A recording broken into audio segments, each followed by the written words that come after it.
আমার কবি লেখকদের জন্য। বঙ্গভবনে একবার দাওয়াত পেলেই আমাদের অনেকে আশ্বস্ত থাকেন, প্রধানমন্ত্রীর সাথে একবার বিদেশ সফরে যেতে পারলেই জীবনকে ধন্য মনে করেন। একটা রাষ্ট্রীয় পদক, একটা অনুষ্ঠান মনে করেন এটাই জীবনের পরম প্রাপ্তি।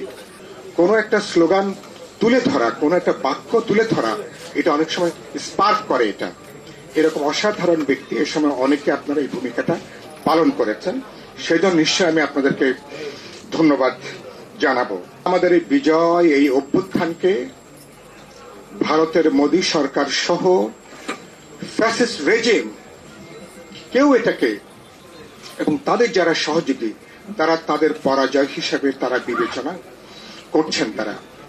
আমি চট্টগ্রামের ঘটনায় আমাকে খুব আশাবাদী করেছে এবং যেভাবে সাইফুল ইসলাম আলিফের বর্বর হত্যাকাণ্ডের পরে চট্টগ্রামের লক্ষ লক্ষ মানুষ যে অসাধারণ সংযম দেখিয়েছে, যেটা একটা উস্কানি ছিল, একটা ধর্মের নামে, সম্প্রদায়ের নামে একটা ধর্মীয় দাঙ্গা বাঁধানোর জন্য, একটা সাম্প্রদায়িক দাঙ্গা বাঁধানোর জন্য, যেখানে অনেকে অপেক্ষা করছিল যে এর মধ্য দিয়ে প্রতি অভ্যুত্থানের একটা তৎপরতা জারি রাখা যায় কিনা।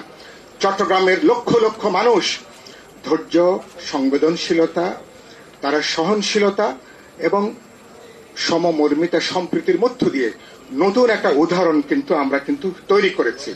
সারা বাংলাদেশে খেয়াল করবেন, মানুষ কিন্তু জেগে উঠেছে।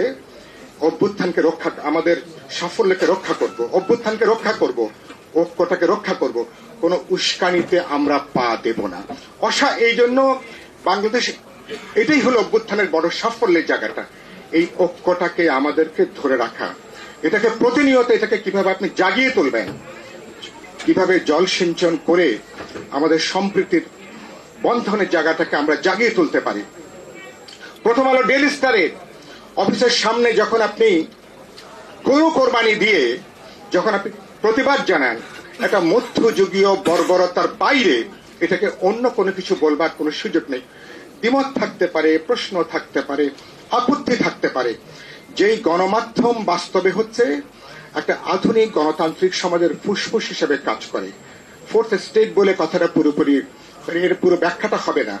একটা ফুসফুস যেখানে কাজ করে, আমার নানা প্রশ্নে দ্বিমত থাকতে পারে। যখন আপনি যেভাবে আপনি কাজ করছেন, এবং আমি ধন্যবাদ জানাই একই সাথে যে আমাদের এখানে প্রধান ধারার এমনকি ইসলামী দলগুলো, তারা কিন্তু এই তৎপরতারা কিন্তু যুক্ত হননি। তারা কিন্তু দায়িত্বশীলতার পরিচয় দিয়েছেন।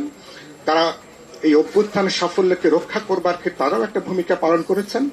বাম, প্রগতিশীল, দেশপ্রেমিক, গণতান্ত্রিক ধারার বিএনপির মতন সংগঠন থেকে শুরু করে সবাই কিন্তু একসাথে দাঁড়িয়েছেন।